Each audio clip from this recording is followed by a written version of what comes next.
3 minutes after 10 is the time. You're listening to James O'Brien on LBC. A very good morning to you. We expect the new Prime Minister to be announced, the new leader of the Conservative Party, who becomes Prime Minister tomorrow after flying to Balmoral and back to be appointed or anointed by the Queen. I'm never quite sure what the correct terminology is. I know it isn't anointed, but that will happen tomorrow. So she will become Prime Minister, or he, of course. Still a chance Rishi Sunak will win, which would be remarkable, wouldn't it, given the absolute presumption now that Liz Truss is well over the line.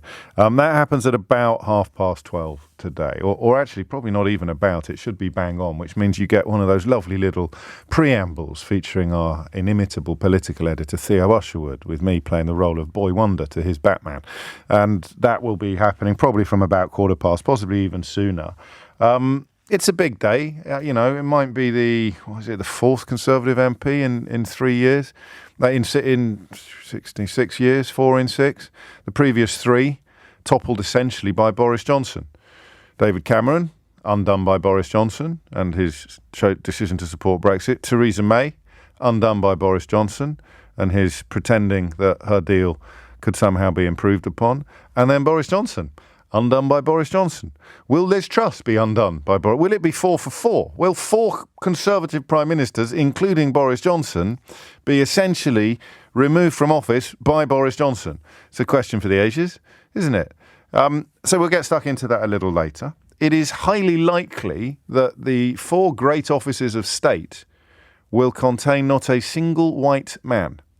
I think that's sociologically significant, but then again, I am a white man. I nearly said single then, which should have come as something of a shock, but not necessarily a disappointment to Mrs. O'Brien. I'm also a middle-class, privately educated white man, and I think that all of the people taking up roles in the cabinet, whatever their ethnicity may be, are middle-class, privately educated people. But there will not be a white man. Truss isn't, of course. Do you know something mad? Guess where Liz Truss's dad taught for 2 years? Taught maths for 2 years in the mid-70s. Kidderminster. My home, my manor, my turf, my backyard, my ends. Liz Truss, she spent 2 years as a small child in Kidderminster. It's possible that we shared a rusk or something, or our pushchairs would have passed in the night. I could not believe it. You know, when you're reading the newspaper sometimes, and you sort of, what? Hello? The Times yesterday inserted a word even into its stand first. The stand first is the little bit below the headline, giving you a kind of little softener on what's coming up in the article. And it listed Liz Truss's background and all the places that she'd lived in, and it stuck even in front of Kidderminster. Would anyone like to tell me what the hell that was about? What do you mean even? She's lived in Glasgow, Leeds, London, and even Kidderminster. Even Kidderminster? What's the even for? I'm quite discombobulated by that yesterday morning over my poached eggs and crumpets. But anyway, no one knew. I checked with a couple of fellow Kidderminsterians, including Tom Watson, the former deputy leader of the Labour Party, who actually went to the school a little later that Liz Truss's dad taught at. But he had no memory of this either. I consulted with my friends on the sort of Facebook page that publishes lovely historic photographs of the... No one knew. No one was aware of the fact that Liz Truss, there is a Kidderminster chapter in the story of Liz Truss. More on that when I get it. 7 minutes after 10 is the time. So we're going to begin with Joe Lycett. I don't know if you know him. You probably do. If he's a very successful and very funny young comedian. And by young, as a 50-year-old man, I mean sort of mid-30s. He's done Full Disclosure. Actually, we should probably push Full Disclosure today, get a little bit of business off the back of his temporary notoriety. I'll tell you something about Joe Lycett. I haven't run this by him, so I hope he doesn't mind me saying it. He's one of the most, what's the word I want? Secure people I've ever met. On Full Disclosure, we often get a little bit psychological. We talk a lot about childhood. We talk a bit about my obsessions with the damage that can be done by boarding schools or by some other experiences in childhood, like brutal teachers or worse. And quite often, you stumble across common ground and you find things that are perhaps formative. They help to explain the adults. Joe Lycett utterly charming interviewee, but genuinely, unless he is possessed of epic thespian skills to mask a traumatized inner child, he's completely secure, and an astonishing credit to his parents. The man seems to be absolutely, supremely comfortable in his own skin. And of course, for comics, that's quite rare. The old cliches about the tears of a clown and all that sort of thing. Comedians off stage are often quite miserable people, or certainly consumed by various demons. This lad is supremely comfortable in his own skin, enviably, to the point of being envious, to the point of thinking, wow, you really... And I think that perhaps explains the supreme confidence that was on display yesterday. Not in a kind of... the way that some virtuoso comedians go off almost on riffs, almost like jazz musicians playing a saxophone solo. Think of Paul Merton on Have I Got News for You, and the flights of fancy he embarks upon that leave us all weeping with laughter in his wake. But a different kind of confidence. A confidence that you need, I think, to subvert norms. To actually have the confidence to look at something, to look at a status quo and think, that is so ridiculous, I can completely turn it upside down. I can now hold up a mirror that is so accurate that some people are going to vomit at their own reflections when they see what is in this mirror.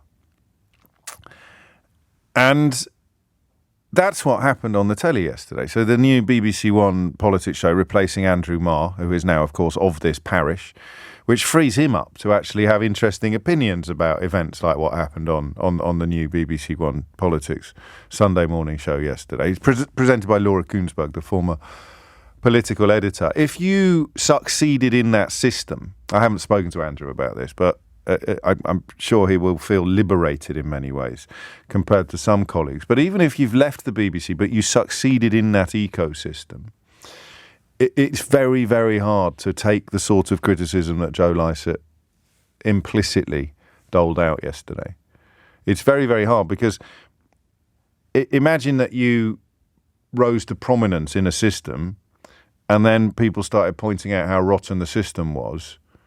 You would inevitably take it personally. You know, if you'd been a producer on the kind of programmes that allowed Farage to appear on Question Time a million times, if you were one of the people that booked guests to poo-poo climate change, if you were one of the BBC producers that thought it was a good idea to put Andrea Leadsom on a sofa next to Pascal Lamy, the former Director General of the World Trade Organisation, to talk about what the World Trade Organisation does. If you and it's institutionalisation that I'm talking about, and I know some of these people and I love them. I mean, they are quality friends, even I think these days colleagues. But if you were part of that system, then to see it so completely dismantled by apparently effortless comedy from a 34-year-old Brummie, it hurts because you think, you know, well, this is where I got all my medals. This is where I got my spurs. This is where my career was forged. And this Lycett bloke has come along and made a complete mockery of it. Now, am I overselling it? No, I'm really not. I'll play you a clip in a minute in case you missed it. In fact, I'll play you the clip now, I think, just and then I'll tell you why people who like to use the word snowflake as an insult have once again proved that they have skin thinner than a prophylactic. Politics can be very, very unpredictable. I mean, let's look at two different opinions in the papers this morning. You have a columnist, Matthew Syed, who's basically predicting that it's going to be a nightmare and that the leadership contest has been out of touch with the country. But Janet Daly in The Telegraph says, look, actually, Liz Truss is stronger than you think. If she gets cracking, gets out there, she might be able to... Janet. I think, you know, the haters will say that we've had 12 years of the Tories and that we're sort of at the dregs of what they've got available and that Liz Truss is sort of like the backwash of the available MPs. I wouldn't say that because I'm incredibly right-wing, but some people might say that. But the consensus, though, in politics is often wrong, right? Yeah. I mean, it's often wrong, and we often don't know what is going to pan out. Yeah. Well, as Liz said there, she said it would be wrong to predict the future, even though loads of people have predicted that we're going to have real issues with paying our energy bills. But, you know, I think she's right to just sort of basically say, well, let's not predict and see what happens next week. I think she did the right thing there. Now, what he's doing there is subverting the whole practice of asking questions against such a ludicrous backdrop. Everybody knows that Liz Truss is becoming Prime Minister because Boris Johnson was propelled into Downing Street off the back of Brexit, and anyone prepared to tell the truth about it is persona non grata for the Conservative Party membership. She is widely regarded as being one of the least intelligent frontline politicians of the last few years. And yet you can't say that out loud. It's like a horror film where there's a magic word that brings the demon steaming in from the depths of hell. You can't say this stuff out loud. If you say it out loud, then you wreck these programmes. These programmes are finished if people start actually telling the truth. Now, we talk a lot about footballification because it's even clearer on this bit that I'm going to play you next. It's even clearer that the format is the medium is what is under attack here. So if Liz Truss had gone on the television yesterday morning and said this, bing, ding, wibble, glark, and Laura Kuenssberg had then turned to a normal studio guest and say, and what did you think Liz Truss said? And that studio guest checked their scarf and saw that it is I'm very right wing. They would then have responded to Liz Truss saying flip, flip, by saying exactly what Joe Lycett said in response to the garbage that she had come out with. What did you make of it? Now have you calmed down? She has to go from the campaign to the country, but tell us honestly what you thought. Well, so you said earlier that I'm not left or right. I know that there's been criticism in the Mail on Sunday today about lefty, liberal, wokey comedians on the BBC. I'm actually very right-wing, and I loved it. I thought she was very clear. She gave great, clear answers. I know exactly what she's up to. And I think she's... most people watching at home who are worried about their bills are going to feel... Point, Joe, forgive me. There's a I'm serious not being sarcastic. She said that there was a big package of help coming this week for people to help pay their bills. She was very clear what she said, and I think you know exactly what's going to happen. I think you're reassured, I'm reassured. Are you reassured? Well, Emily... And there it is, because she said absolutely nothing except, oh, yes, there's something huge, it's brilliant, I promise. How are you supposed to analyse that? But what you can't do on these panels, and it's a large part of the reason why I never do them, what you can't do is actually make a mockery of the whole system that you're part of, the whole ecosystem that you're part of. I swear to you, you know I'm right, that if Liz Truss had said, flick, flip, bleep, and they turn to someone like Daniel Hannan or Daniel Moylan or another one of these no-marks that Boris Johnson has put in the Lords, or a Daily Telegraph comment writer, they would have said exactly what Joe Lycett just said. They would have tried to describe it as brilliant and incisive and clear. I think she's been very clear. If James Cleverly was in the studio that day, he wouldn't have said the bit, I'm very right-wing, but he would have said everything else that came out of Joe Lycett's mouth. Incredible, really, to reflect upon what's happened to British politics and British political journalism. And that, in my humble opinion, is why everyone's gone bonkers, including the Daily Mail, who put it on their front page today. I'll say that again. You're aware of the cost of living crisis, I presume by now. You're aware that later today, the new Prime Minister, de facto new Prime Minister of the United Kingdom, will be announced. You're aware of the fact that energy bills are already causing businesses across the country to close at a rate of knots. You're aware of what's going on in hospitals and in schools, which go back this week, and all small businesses across the country. You're aware of all these things, I think. So the best-selling newspaper in the country, presided over by a man who is absolutely desperate to get a seat in the House of Lords off Boris Johnson, has gone on its front page with the words, now BBC comic mocks Liz Truss. Comedian mocks politician. So gaslit, so completely corrupted, so broken is Britain, largely as a result of appalling propaganda masquerading as journalism, of which this is a collector's item. It is now front page news in the Daily Mail when a comedian mocks a politician. Comedian mocks politician. Wow. So what question am I going to ask you? 0345 6060 973 is the number you need. I want you to tell me one of three things. I want you to tell me why it's so funny, because some people don't get it. Let's try and explain to the editor of the Daily Mail why it is so funny. Seriously. 0345 6060 973. I want you to explain to me why it shouldn't have happened, why this lad had no place on that programme. I'm not sure we'll agree, but I'd love to hear your points. We might agree. You never know. And thirdly, I'd like you to explain why people who use snowflake as an insult are so completely broken, frightened and furious by a comedian mocking not just a politician, but essentially what passes for political journalism in this country. So any one of those three. Why was it so funny? Because the Daily Mail's editor needs you to explain. Number two, why shouldn't it have happened? Because Britain's best-loved broadcaster needs you to explain. And thirdly, why are all the people who think everyone else is a snowflake having kittens about this? What are they so scared of? What are they so upset by? What is it about the mirror Joe Lycett held up that has spooked them so completely? 0345 6060 Hit the numbers now. You will get through. 22 minutes after 10 is the time. The Daily Mail's front page today is about a comedian on the telly who made jokes about a politician. That ludicrous character Toby Young will no doubt be mobilising his free speech union. What are all the people who talk about free speech actually concerned about if they're silent when a comedian gets attacked on the front page of a daily newspaper for being very funny about a politician on the telly?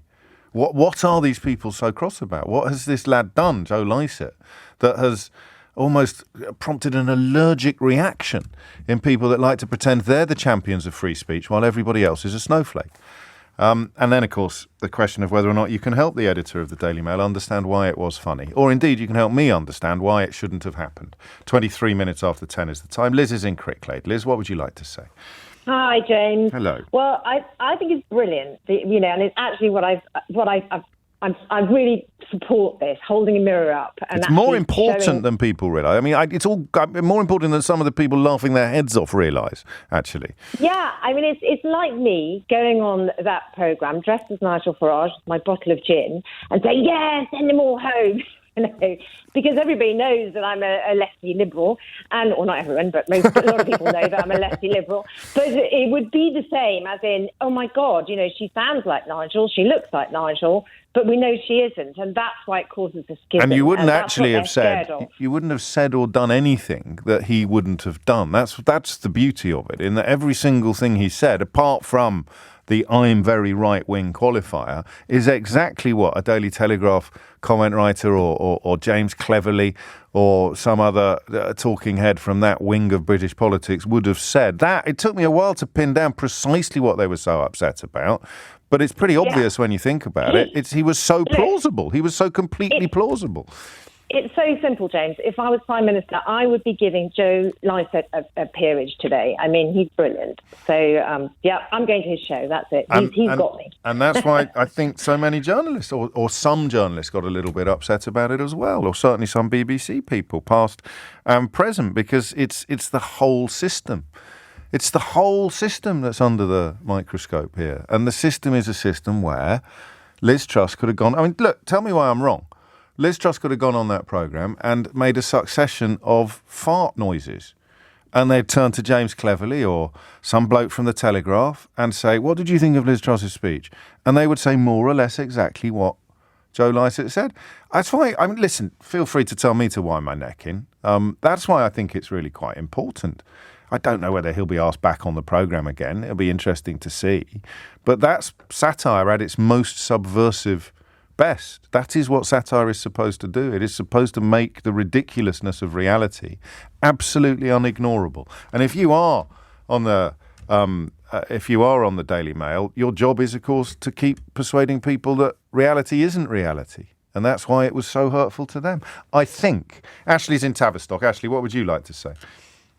Good morning, James. Hello, well, Ashley. First of all, I'm coming in on the comedy line. Yes. It's simply because of black humour, because it's actually taken the comedian to put this in context and actually describe the sort of things you've been talking about for a long time, which is interviewers not doing their job properly. I suspect because they're told by the politicians and their teams, if you start asking difficult questions, we simply won't come on the show again. No, So they're the not idea even is told. I that- mean, you don't need to suspect it. You've seen it. You've seen Truss ducking an interview with one of Laura Kunsberg's BBC colleagues, Nick Robinson. You've seen Johnson and Truss avoiding Andrew Neil, which I mean, on reflection, in many ways, is perfectly understandable, but on a journalistic level, is cowardly. And programmes where they are unhappy with the editorial line are denied guests. He didn't go on Good Morning. They wouldn't put a cabinet minister on Good Morning Britain, of all places, for about 12 months at one point. Absolutely, or Channel 4 News. It's the same sort of thing. It's not democracy as we know it. It's some parallel universe now,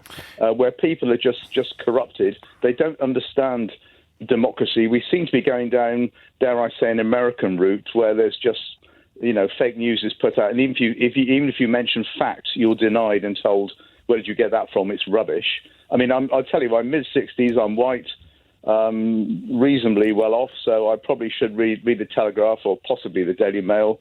Don't do either. Didn't vote for Brexit, and I'm with quite a large group of people, sadly 4 or 5% of the population, who take an interest in politics and the economy, and we are in despair, and we've been in despair for a number of years now, and we think the next 2 years under Truss, things will only get even worse. How can you, while you're here, announce an epic round of public spending, something that may dwarf even the furlough, in an attempt to alleviate the impact of energy bills, largely by giving public money directly to energy suppliers, as far as I can tell? How can you do that while also cutting taxes, seeing as you've mentioned the economy? Oh, well, it's easy because you've got the right-wing press on side, which is the key thing. If Labour did that, they'd be crucified. I didn't mean rhetorically. I meant mathematically. If you're giving 100 billion quid... No, absolutely. There's no join up on this. The national debt was the end of the world in 2010, if you remember, at 1 trillion. Yes, of course I do. Now stands at 2.3 trillion. 400 billion of that is COVID, not the lot. So it actually increased to 1.87 trillion after 10 years of austerity. I checked the figures. This is November 19 it went to that figure. The national debt repayment interest is currently 120 billion a year, nearly 3 times the defence budget. And there's not a whisper of this in the right-wing press of what we're paying back, and the bill keeps increasing. And we're going to cut taxes, which is how you raise the money that services and indeed even ideally pays off the debt. A timely reminder, of course, that this is what they do. And listen, there'll be people listening to this who recognise themselves in what Ashley says. Oh, Labour always leaves the country worse off than it did when it came into power. Or Labour always runs up debt. You're not looking at the numbers, lads. You're just looking at the headlines. Thank you, Ashley. This is nice from Francis. It's your classic emperor has no clothes moment. When someone repeats what others are saying, but in a different context, showing how ridiculous they are.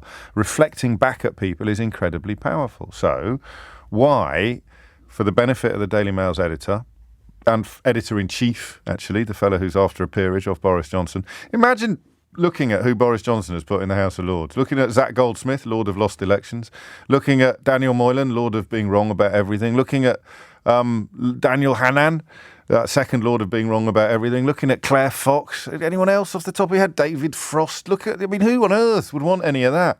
Who'd look at that list of inadequates and losers and think to themselves, yes, that's exactly the club I want to be in? Answer, Paul Dacre, editor-in-chief of the Daily Mail. Can you explain to him why what Joe Lycett did was funny?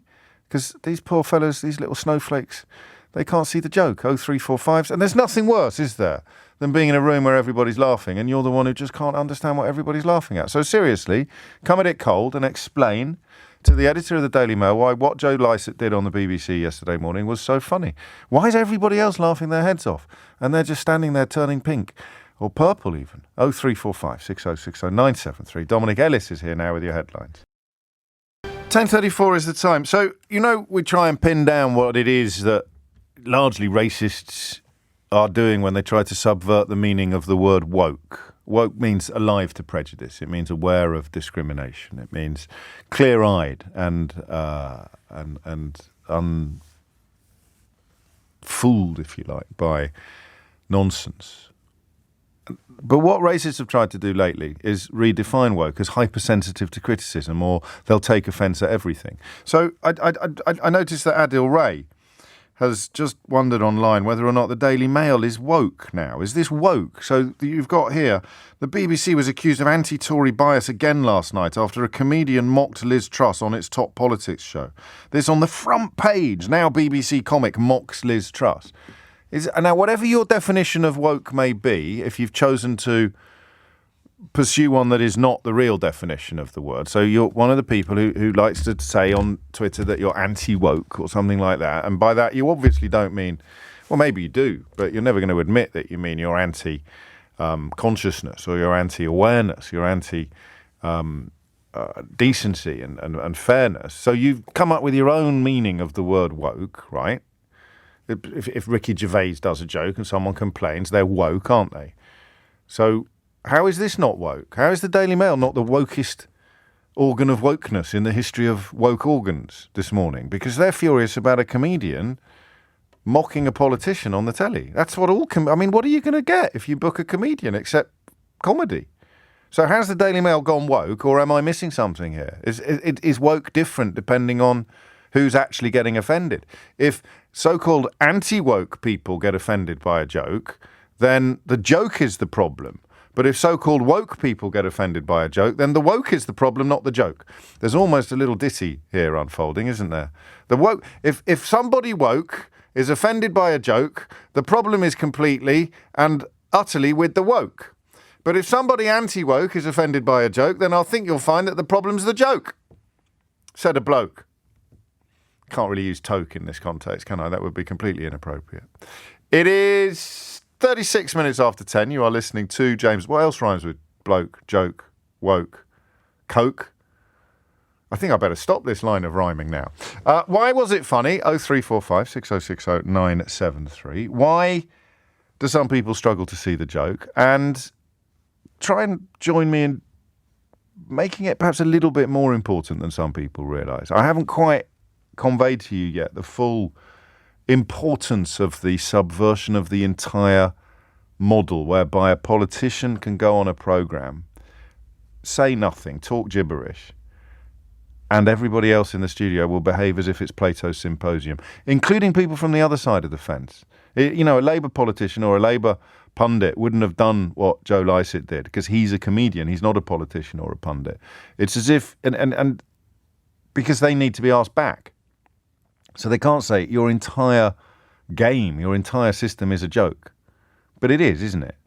If we learnt anything yesterday, we learnt that these models, these programs, these mediums are designed to prevent people from telling the truth. Because if you tell the truth, if you speak truth to right-wing power will stop coming on your programmes. 3 Brummies in a row now. A quick clip of Joe Lycett, and then Ben, who's in Halesowen, and Rod, who's in Birmingham. Look at that. And with a Kidderminster lad presenting the programme, that's pretty much 4 for 4. I liked this bit, because for a moment, when I saw the clip, I wondered what the heck was going on. Thank you so much for coming in. And whatever happens, do come back. Well, I was going to say, going for some reaction from our panel, because listening to that interview at the desk and seeming to applaud Joe Lycett, the comedian, Cleo Watson, who has lots and lots of experience in Number 10, because she worked for Theresa May and Boris Johnson. Now, Joe, I'm going to let you calm down a bit before I ask you what you thought of it. Well done, Liz. And he's doing it before she's even spoken, which again, I hadn't even clocked that yesterday. It's again brilliant, because it doesn't matter what she says. I am very right-wing, he says. Therefore, I'm cheering before she's even done it. I'm complimenting the speech before she's even made it. Oh, it's lovely. 10:38 is the time. Ben's in Halesowen. Ben, what would you like to say? Good morning, James. Well, first of all, to the anti-wokers, one of the biggest challenges you could say to them is you've got angry about what Joe Lycett said, but what part of what he said did you disagree with? Yes, there it is. And that's a big challenge, isn't it, then? But it highlights further, you see, what they're used to and what they want is somebody to come on and then they can further spin... Right. No, that's it. Exactly that. Because he says she's been very clear. She's got some great ideas. I think so. It's only funny because it's not true, isn't it? If she had been really clear and she had said something substantive and she had come out with some really interesting policy, he'd have made a complete Herbert of himself sitting there. But that's why you get so upset about it, because you're going, oh, stop it. If she'd said, that's why it's so funny, or no, that's why it's so hurtful to people that would be doing exactly what he was taking the mickey out of.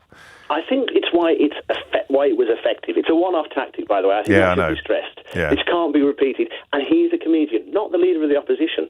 What's been really interesting as well is the media response to this. And one of the points made, I think it was most media. Sorry to interrupt you. Most media have ignored it. I think it's on the front page of the Mail, and I saw a column in the Telegraph. I haven't yet seen it anywhere else, but I haven't got down to the cheaper prints yet. I'm on about the Twitter commentators. Yeah, but, exactly. You know, but people with a background in the industry of booking guests, shall we say, Yes. have got particularly upset about this. Yes, they have. And I found that really quite weird.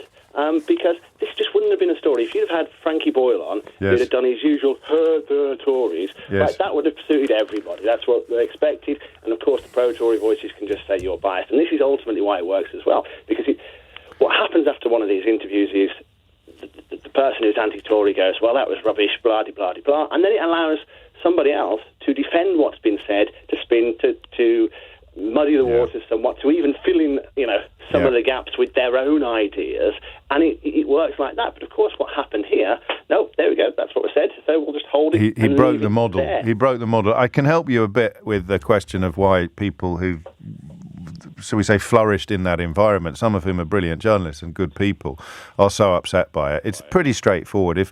If you thrive in a system, you rise through a system, and then someone attacks the system, they're attacking you. People often feel. People take it very personally. I agree with Joe Lycett. I think the system is completely broken. No one who listens to this programme is going to be surprised about that, and they'll be waiting for me to mention Pascal Lamy and Andrea Leadsom for the 7 millionth time as an illustration of why everything is broken, or indeed getting Nigel Lawson on to talk about climate change, or while we're on the subject, his son to talk about anything. So my feelings are pretty clear. But if you had been a producer or you were still a presenter there, it would feel very personal, this attack upon the system, this attack upon the structures. I found it very odd that they saw it as an attack upon the system, upon the structures.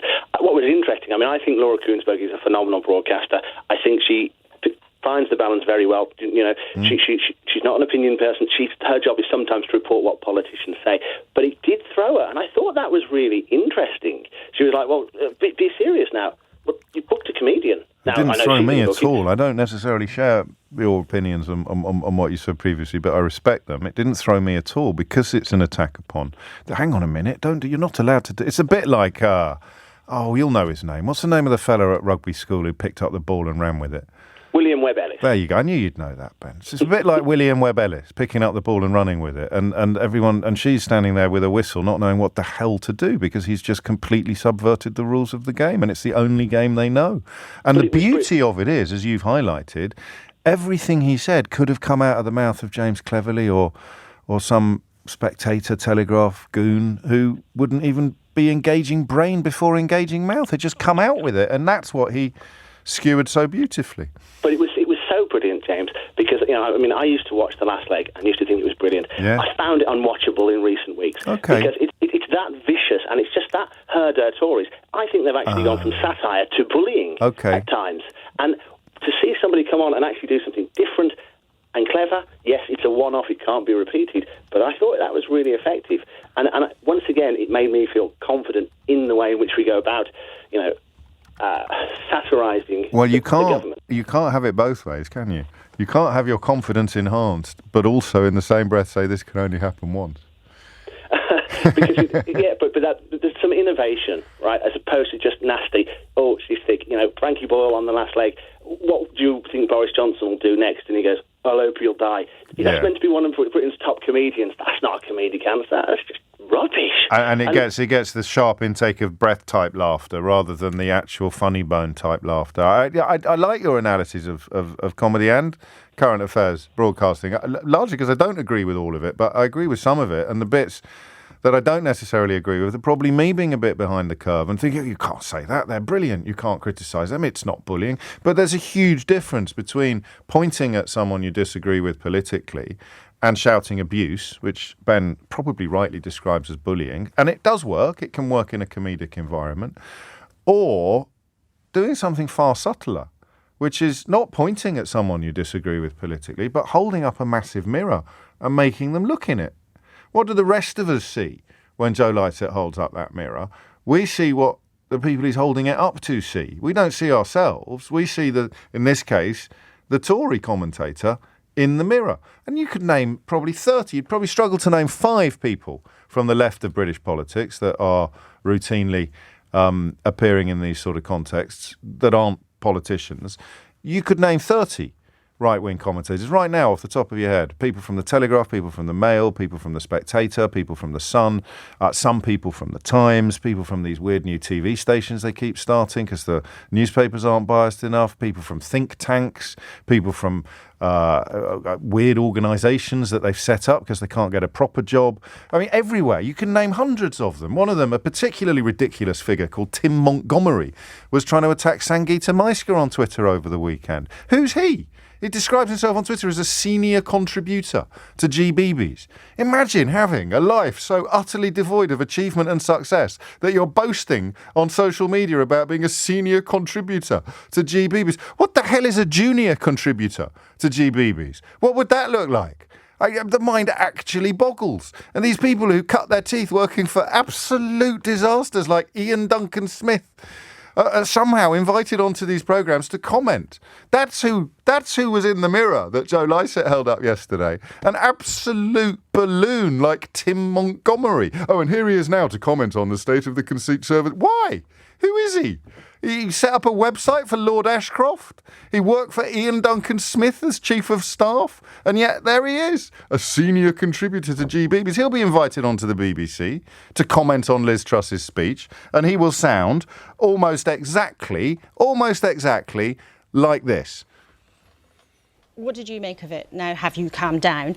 She has to go from the campaign to the country. But tell us honestly what you thought. Well, so...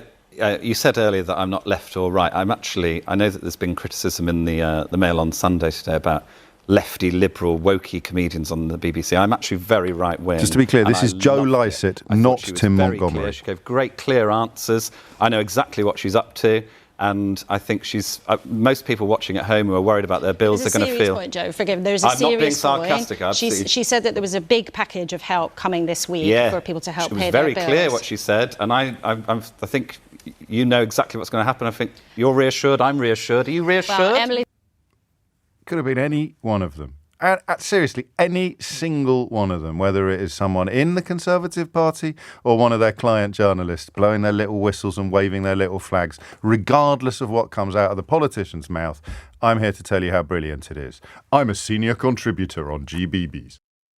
It's 10:52, you're listening to James O'Brien on LBC. We'll get a little bit more serious, well, actually potentially a lot more serious in the second hour, with news that every single holder of the great offices of state, if Liz Truss becomes Prime Minister tomorrow, and if her upper echelon of cabinet is as reported and as predicted, there won't be a single white man in those four great offices of state: Prime Minister, Chancellor, Home Secretary, Foreign Secretary. And I want to know what that means to you as someone who is not a white man, because I don't think I'm allowed to say what it means to me. I kind of very briefly last week touched upon the fact that if you are a politician of colour and you want to appeal to racists, then the best thing you can do is deny that racism exists or start banging on about wokeness, which Rishi Sunak has never done to the best of my knowledge. So that's why I think it's a really interesting question to ask. I mean, in many ways, it shames the Labour Party, of course, who've never had a female leader. And I don't think have ever had, yes, they have in shadow positions, of course they have, but not, I don't think, in government. Going back, Home Secretary, Foreign Secretary, Chancellor. I'm probably making a huge error here, which is just born of not having a foolproof memory. But we're going to talk about that in the second hour. So if you're not a white man, what does the fact that there won't be a white man in the four great offices of state tomorrow mean to you? But we'll get on to that in the second half. And a bit more on Joe Lycett. No one's managed to explain to Paul Dacre, the editor-in-chief of the Daily Mail, or indeed Ted Verity, the current editor, why what Joe Lycett did was so funny. I mean, maybe it's just too obvious to put into words, but it's still eluding them. Rod's in Birmingham. Rod, what would you like to say? Good morning. I'm really interested in the way comedy works, which is what you've been discussing. And both you and some of your people who phoned in have talked about the mirror, holding up the mirror. And I just want to just refer to that, if that's okay. Because the idea of the mirror comes from Renaissance, the English Renaissance writers. It goes way, way back. It's Shakespeare who said the stage is like a mirror that we hold up to nature. Wow. But it was Shakespeare, but there was another very, very great comedy writer at the time called Ben Jonson. And we should note his name is Johnson, but it's spelled Jonson. Don't make me hurry you along. I was all intrigued then. I am familiar with Ben Jonson, but not with where you're going now. Okay, well, he used the idea of the mirror too, but he said the stage is like a distorting mirror. So it's like one of those bendy mirrors that you see in the fairground. And look, when you distort nature, when you distort what's happening in the world, when you stretch it and you pull it and you squash it, that's where the comedy comes from. So what you do is you find the bits that you think are weird or odd or need drawing attention to, and you pull it a bit, you stretch it out, you draw attention to it, you put an extra light on it, you make it into a funny colour, all those sorts of things, and that's what makes us laugh. So we're still reflecting back nature, but we're doing it in a slightly distorting way, and that's of course what Joe Lycett was doing. I think you're right. Obviously, you're right well, about... it's not my idea. No. I think, hang on. You're clearly right about Ben Jonson. I think this was more subversive than that, because I don't think it was a particularly distorted mirror. I honestly don't think, when I played that second clip, referring back to the poor fellow who describes himself as a senior contributor to GBB's, I don't think you could put a cigarette paper between what Joe Lycett said and what some Daily Telegraph spectator goon would say in exactly the same chair on exactly the same programme. I think I could respond to that by saying that's the difficulty comedians and satirists have got. Isn't it? Yes. That it's all so stupid. I've been saying for 6 years, Rod, it's the satirists I feel sorry for at the moment. 6 years? How are you going to get comedy out of this? So he didn't do comedy, really. He just did a verbatim impression of a senior contributor to GBB's or a Daily Mail columnist. Well, all right, I'm going to prove myself right. Go on. He distorted it by doing it in a different context. Yes, exactly that. I am obviously not very right-wing, but I'm saying I'm very right-wing, and now here's my reflection. Rod, I love your laughter. It's infectious. I'm moving on only because, conveniently enough, we've got a professional comedian on the line, and indeed a satirist of some repute. He's also a pal of mine. It's always good to hear from Mitch Ben, or Mitch in Richmond, as you will be for the purposes of the next few minutes. Mitch, what can you add to what you've heard? Well, interestingly, I think you guys literally just kind of put your finger on it, which is that the thing is that, contrary to what the Daily Mail would say, maybe in intention what Joe did was mock Liz Truss, but in substance, he absolutely didn't. In terms of what he actually said, what he did was offer fulsome and enthusiastic praise for Liz Truss. And the fact that Liz Truss is so transparently unworthy of that praise that there's no way of interpreting what Joe said as anything other than withering satire, it's hardly Joe's fault. No. It's not a joke, is it, in any conventional sense? He didn't do any jokes. On paper, in a different context, it would be rubbish. Well, the only context is the fact that it's him. Yes. That's the only context. And even, he presents himself. And you're quite right, the only difference is somebody else wouldn't have had to open the batting with, I'm very right-wing, But the fact that he begins it with, I'm very right-wing, and then says exactly what you're supposed to say. Yeah. That's the joke. He said what you're supposed to say. And suddenly, hearing somebody who isn't the kind of person who's supposed to say what you're supposed to say, it sounds ludicrous. And that's the beauty of it, and that's why it works. You can get outraged on a newspaper page, but you couldn't get outraged in person, because all you do is say, but what words are you objecting to? What did he say that's so offensive? And they'd have to say... Everything he said was, like I say, fulsome and enthusiastic. Exactly. Praise. But if you had the editor of the Daily Mail here and you said, what has he said that's so offensive, the Daily Mail editor would have to say, well, he said Liz Truss had been clear. He said that she has a brilliant plan. He says that he's a great admirer of her. What's wrong with that? Exactly. Well, what's wrong with it is the fact that everybody knows he's joking, because everybody knows that Liz Truss is hopelessly inadequate. Except the people who don't. don't, Mitch. Accept the people who don't. Well, the problem is, I think a lot of them do and are desperately trying to pretend they don't. Yes. And I think that's, if anything, those are the people he's holding the mirror up to. Are the people, and you're quite right. It wasn't in this instance a distorting mirror. He didn't actually parody anything. He just did what, you're quite right, what a right-wing pundit would do. And suddenly, coming out of somebody who we suspect may not be a right-wing pundit, although apparently there are people out there who don't know who Joe is and are completely taking him at his word. Yes. Or apparently there are people out there... I'll tell you what, they're going to get a shock if they buy tickets for his tour, aren't they? Well, here's hoping they do. Speaking of which, Mitch, what are you up to at the moment?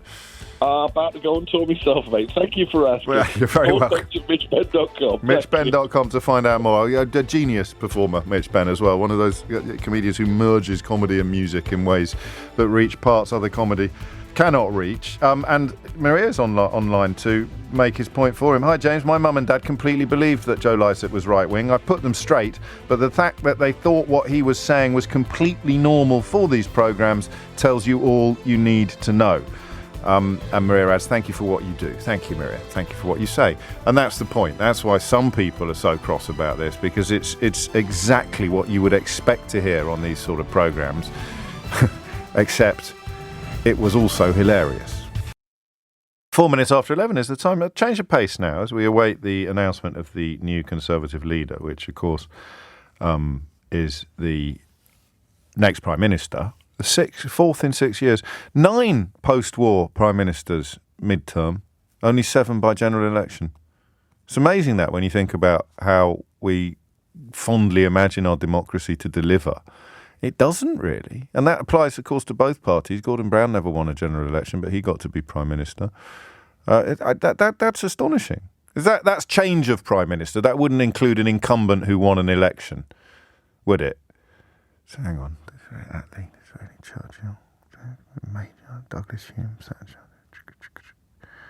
or maybe I should have checked that before I came. Sometimes I forget I'm live on the radio. This is what gives my colleagues the heebie-jeebies.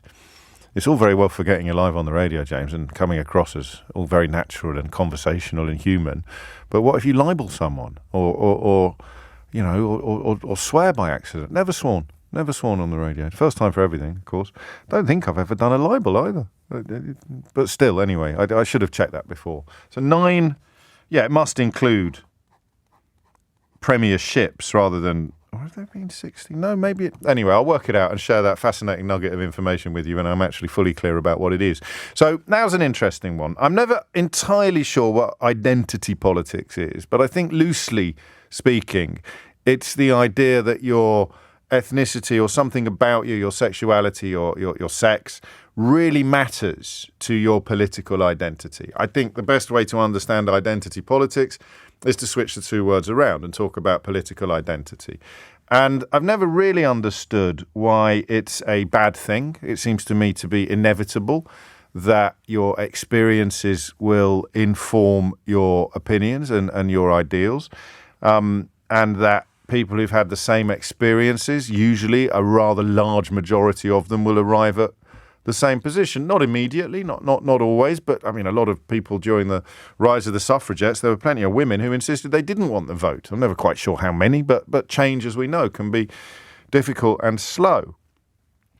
But people who say that none of it matters, people who obsess about identity politics, people who always say, I don't care what colour you are, I don't care about this and that and the other, all these people who think it matters are ridiculous. They're now very excited about the fact that the top 4 offices of state in this country will, as of tomorrow, almost certainly not contain a single white man.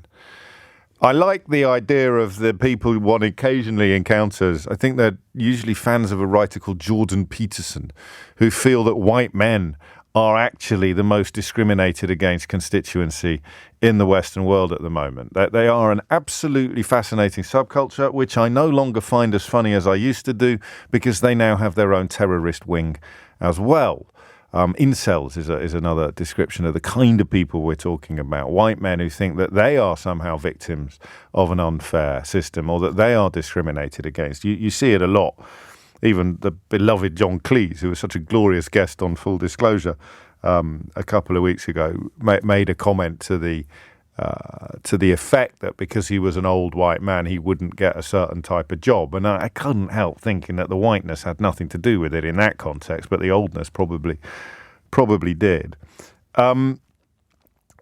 But suddenly it really matters, because the Conservative Party is going to have 4 people, a Prime Minister, a Chancellor, a Home Secretary and a Foreign Secretary, none of whom are white men. So suddenly all the people who insisted it doesn't matter, now it really matters. But there's a problem for the people that insist it does matter as well, in that this is a right-wing party with certainly a lot of support among racists. I don't think it's fair to say that every single supporter of the Conservative Party is a racist. Obviously, that would be ridiculous. But, it's a bit like Brexit, isn't it? You can't say that everyone who supported Brexit was racist, but I've never met a racist who wasn't right-wing. And the Conservative Party in this country is the party of the right wing. That's not an opinion, that's just counting. So it's a problem for people who like to see themselves as being passionately anti-racist, or political parties that see themselves as champions of equality. You've had a female Home Secretary in Jackie Smith. I think I dropped that clanger earlier when I couldn't think of... No, thinking of ethnic minorities, not women. I couldn't think of any actual holder of office, a Chancellor, a Prime Minister, a Foreign Secretary or a Home Secretary who wasn't white. If you're looking for not a white man, then you'd get Jackie Smith. I don't think you'd get anyone else, would you?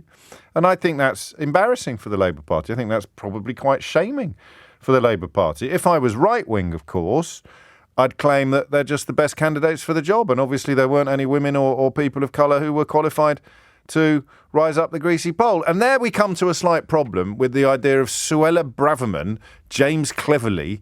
Who's the other one? Liz Truss will be Prime Minister, James Cleverly, and Kwasi Kwarteng, a co-author, of course, of that book about how lazy British people are.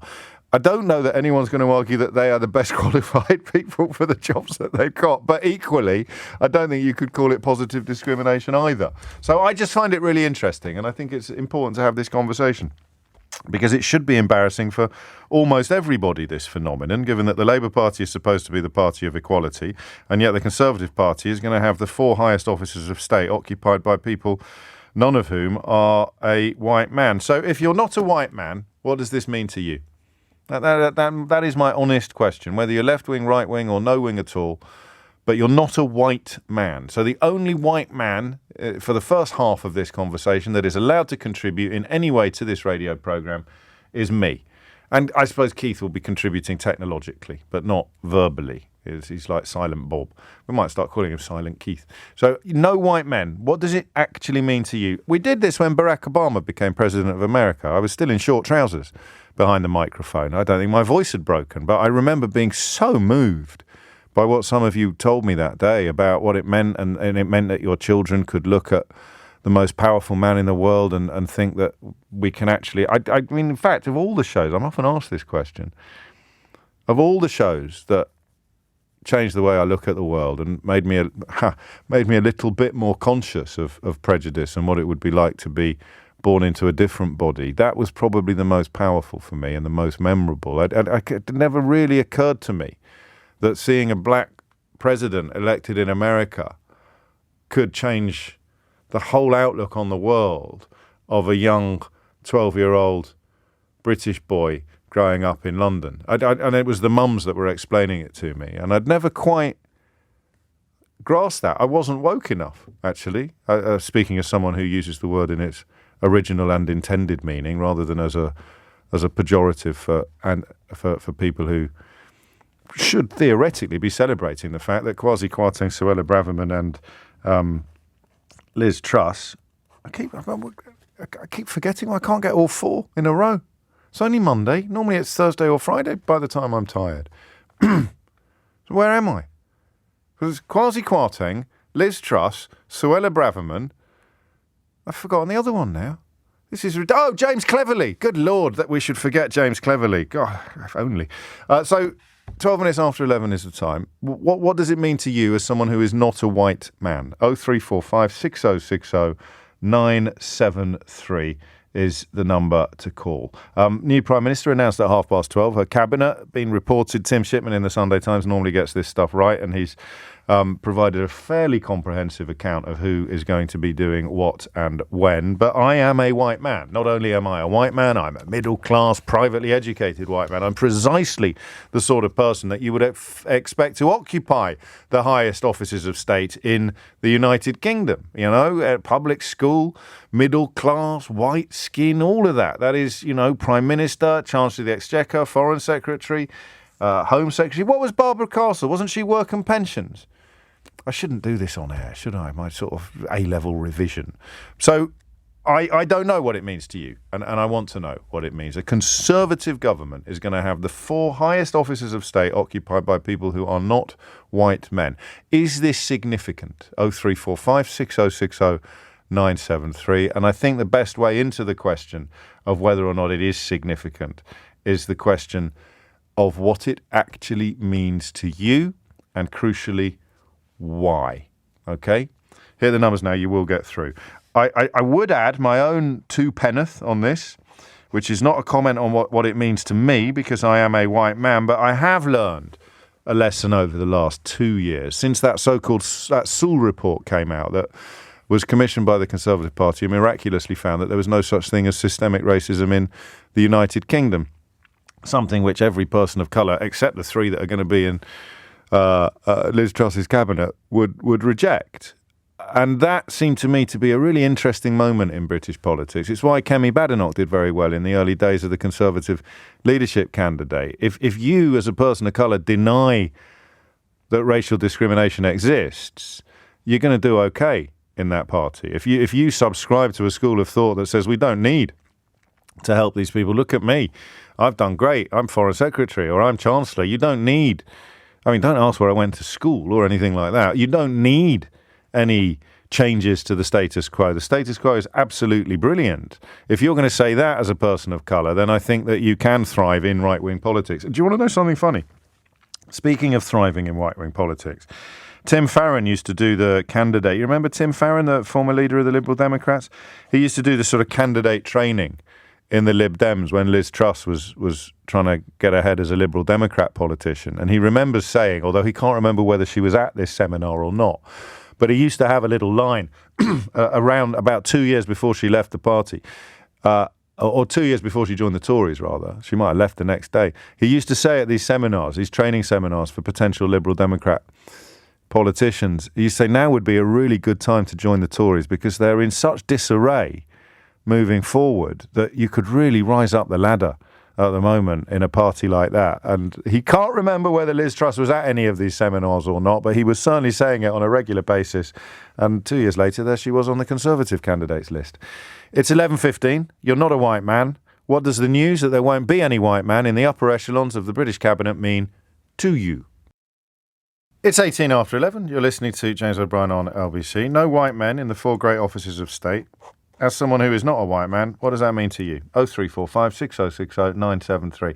And we're allowed to have an argument on this one, especially because I won't be joining in. I am strictly the referee, he says, having never, ever, ever kept a promise on this programme to avoid arguments. But I don't see where, I mean, well, let's find out. Min's in Surbiton. Min, what would you like to say? Hi, James. Hello, first-time caller. Welcome. What took you so long? Excuse me.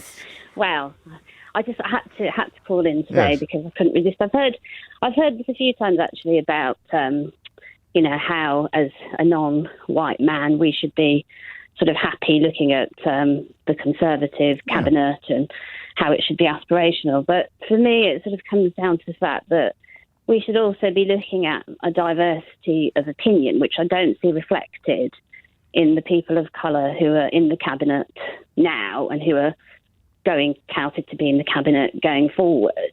I mean, we've heard people like Rishi Sunak saying, oh, well, it was okay for my parents to come over because they were invited. So it's drawing a clear line in the sand there. And if we look at somebody like Kwasi Kwarteng, he's had a very expensive education, something that a lot of minority people don't have access to. I certainly didn't. No, but a lot of people with a very expensive education are perfectly capable of recognising inequality and yes, but do we see that in this cabinet? Because I certainly don't. That's the problem to me. That's the main problem. So it's all very. I mean, it's as I say, I mean, this is often used as a stick to beat Labour with, but actually, if you look in their shadow sort of front bench, there is diversity. And we've got two queer people in there to start with, which we don't see in the Tory party. That's for sure.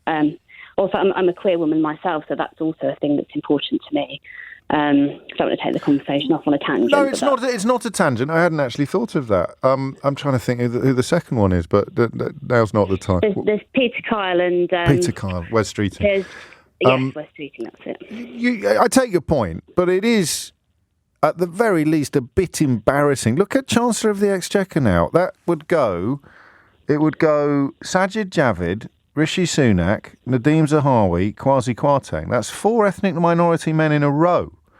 And the Labour Party has never had a black Chancellor or shadow Chancellor. So I don't think we can gloss over it completely, Min, despite the points you make about opinion, and representation is more key than opinion even, isn't it, I think? Yeah, sure. But again, I would say you've given those examples of people, so then I would say, well, what have they done? What policies have they supported or tried to put forward that would be aspirational to people from those minority groups? To which the response would be, well, we don't need to help people from those minority groups because systemic racism doesn't exist. Yeah. To which the response would be loud rounds of applause from the Conservative Party membership. Exactly. I mean, we heard Penny Badenoch, in hustings, telling us that there's no such thing as racism because she's never experienced it. Well, did that actually happen? I didn't really pay much attention to the hustings. Yeah. Did she say that? I believe that is something she said. Okay. And it's and conversely, you've had people like Priti Patel say that because she was called the P word, she knows. How does Kemi Badenoch deal with Priti Patel then? If Kemi Badenoch says there's no such thing as racism, and Priti Patel says, "Well, I was called the P word," how come the streams don't cross? Exactly. How come both heads don't explode? They can't even agree amongst themselves, seemingly. But yeah, I mean, it's for me, I would love nothing more than to feel inspired and think, yes, this is me, this is the representation I've been looking for, and all the younger people that are coming through, to be inspired and perhaps to even join politics. Lots of people have asked me why I wouldn't consider joining politics myself, because I'm very interested in it and invested in it. But should I tell you what, James? What's putting me off is that I know for a fact that if it was somebody like me, the right-wing media would dig around endlessly to find something. As a queer brown woman, that is something that really does play on my mind. I understand. I mean, to be fair, they'd dig around for everybody if the stakes are high enough, but I think it's fair to say that the targets are generally drawn a little deeper and a little quicker upon people coming from the left than they are on people from the right. Liz Truss got busted for having an extramarital affair a few years ago. That seems to have sort of dropped. So I mean, that was rooting around in her closet as well, just for balance. But no, I think the broad thrust of what you say is correct. Broad thrust of something I said probably wasn't entirely correct when I talked about racists being drawn to right-wing parties. I'm speaking there largely of colour-based racism. Of course, the Labour Party in recent years has had huge problems with anti-Semites in its ranks, which is a form of racism as well. Make no mistake about that. Hasib, thank you, Min. I look forward to your second call to the programme. Hasib is in Uxbridge. Hasib, what would you like to say?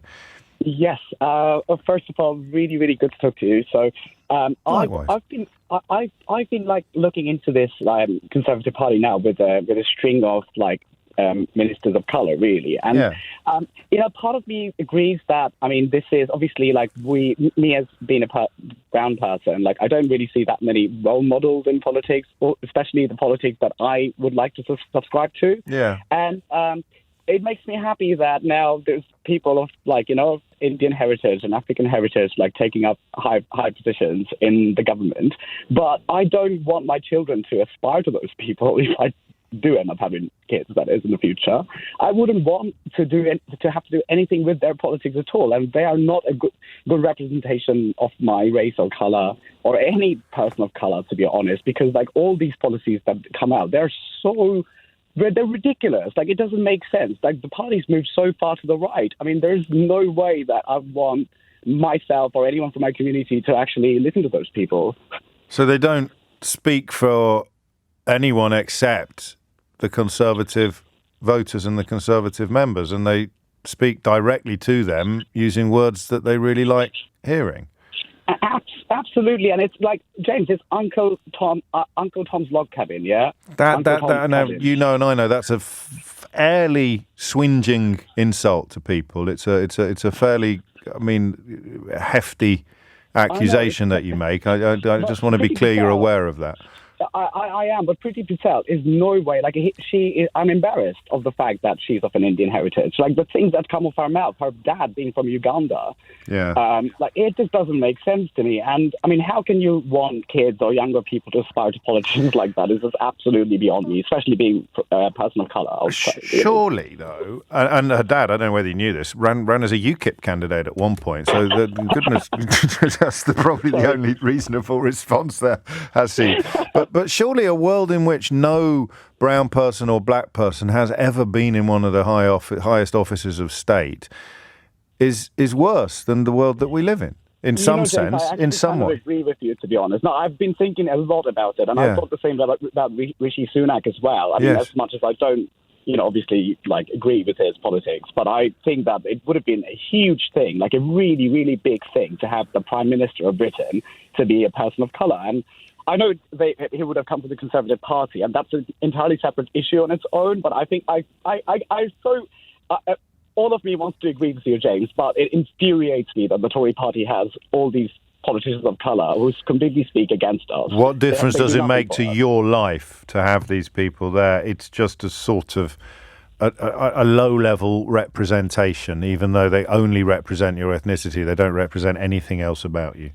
Absolutely not. It's a box-ticking exercise. Well, it's not quite. She's not hired them because of their ethnicity, I don't think, which would qualify as box-ticking. But I take your point. Why does it matter if they stand for everything I oppose politically? Why does it matter what colour they are? Seems to be a sort of précis of what you say. 27 minutes after 11. Adam makes an excellent point. I'm a barrister, James, so I'm used to analysing arguments. How can we possibly celebrate 4 non-white appointments when their politics completely reflect the politics of 4 traditional white men? This isn't representation, and he uses the G word, the gammony men, to convey that school of thought, that outlook on the world that is largely sort of racist, misogynistic, and backwards. This isn't representation, it's more of the norm from these Tories, says Adam. And, I think someone like James Cleverly is quite gammony. I think that's probably a reasonable comment. Certainly Priti Patel is a sort of queen of gammon. It's nothing to do with skin colour, as some people like to pretend, and everything to do with outlook. 28 minutes after 11. I let my callers speak with a degree of freedom, but I do think that the Uncle Tom accusation is pretty hefty, so we won't revisit that, and we certainly won't go anywhere near... Well, you see, now I'm bloody gatekeeping as a white man, aren't I? Am I allowed to say that? You, as a brown or a black person, want to use certain non-profane words to describe black politicians or brown-skinned politicians, and I, as a white man in charge of the microphone, am telling you that you can or can't use those words. I actually don't know. I hope you don't, because it puts me in an uncomfortable position, but whether or not I can order you not to or insist that you don't is a bit rich. Is it possibly even white-splaining? Is that a thing? If it is, and I just did it, then I'm sorry. But it is one of those words that usually prompts an awful lot of upset, and we're not in the business of prompting an awful lot of upset unless we absolutely intended to, and maybe Hasib did, in which case I guess I probably have to respect his position. It's coming out to 11:30. 0345 600973 is the number you need. The 4 highest offices of state will be occupied by women and men of colour. Women of colour, white women and men of colour. What does that mean to you? Dominic Ellis is here now with your headlines. 34 minutes after 11 is the time. What does it mean to you, as someone who's not a white man, that there won't be any white men in the 4 highest offices of state if reports and predictions of Liz Truss's victory later today and cabinet appointments probably early tomorrow are correct? 11:34 is the time. Albert is in Wandsworth. Albert, what would you like to say? Yeah, hi James. Hello, mate.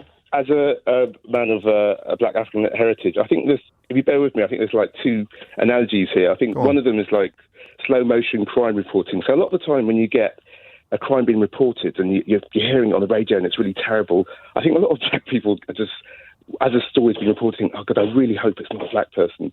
But in this situation, we've got because a lot of attention will be paid to the ethnicity of a criminal if he's not white, and none whatsoever if he is white. Of course, and we've had a whole summer of people going, God, what's going to happen this winter, and who's going to be in charge? And so we know that there's a bad thing happening, and someone's going to be blamed. But now it appears that a lot of the people that are going to be the firing line are going to be of non-white male origin. So there's that kind of feeling, I think, where we're used to that feeling. And the other thing is a corporate hospital pass. So I think we've seen quite a few times, we've noticed that sometimes women suddenly get roles as CEOs when a company's just about to kind of, fall over. And I think a lot of us, sort of previous premiers, when there was really terrible times, that a woman suddenly get a senior role. So there's a bit of a feeling of that when people break through, it's always in circumstances which are not opportune. I'm sure people can go over and maybe disprove that, but it does seem to be a case of having this radically diverse cabinet at a time when nobody might not want to be remembered for being in charge at the time. So. I think you're possibly overthinking it a bit there. I mean, that line, to go back to Joe Lycett yesterday, the idea that they are so utterly devoid of talent that Liz Truss can be leader follows through to her key appointments. You're picking from such a shallow pool that, I mean, we're going to be looking back soon and thinking that the days when Nadine Dorries could become Secretary of State for Culture, Media and Sport were not the bottom of the barrel. But these appointments, have nothing to do with ethnicity. They're just rubbish politicians who happen to be black or brown. I don't know that she's put them there as a sort of to draw fire.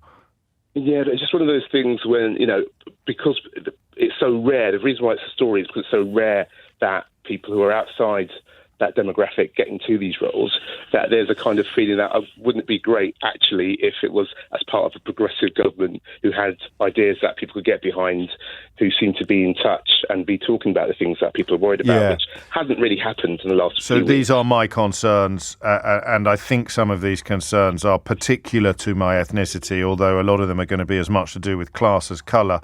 And these people in this cabinet do not share my concerns, and they don't even seem to appreciate them, and they're probably going to commission a report that concludes my concerns don't actually exist. Yeah, so what I'm saying is there's just downside, I think, for people who want them. Is there an upside? Is there an upside? I mean, the upside, I hope, is that solidarity. I think is a word we don't really hear that much in this country. And I lived in France for a bit, and it just really struck me. The first week I arrived in Montpellier, there were like white middle-class people protesting about treatment of refugees, and I thought, wow, and I just think that maybe people will be able to get past their differences and actually get together for a common cause. So maybe, but I'm a dreamer. So you're not the only one. You queue them up. Just to give you some credit, while you were talking, Stephen J. and Milton Keynes has texted, oh my God, he's right.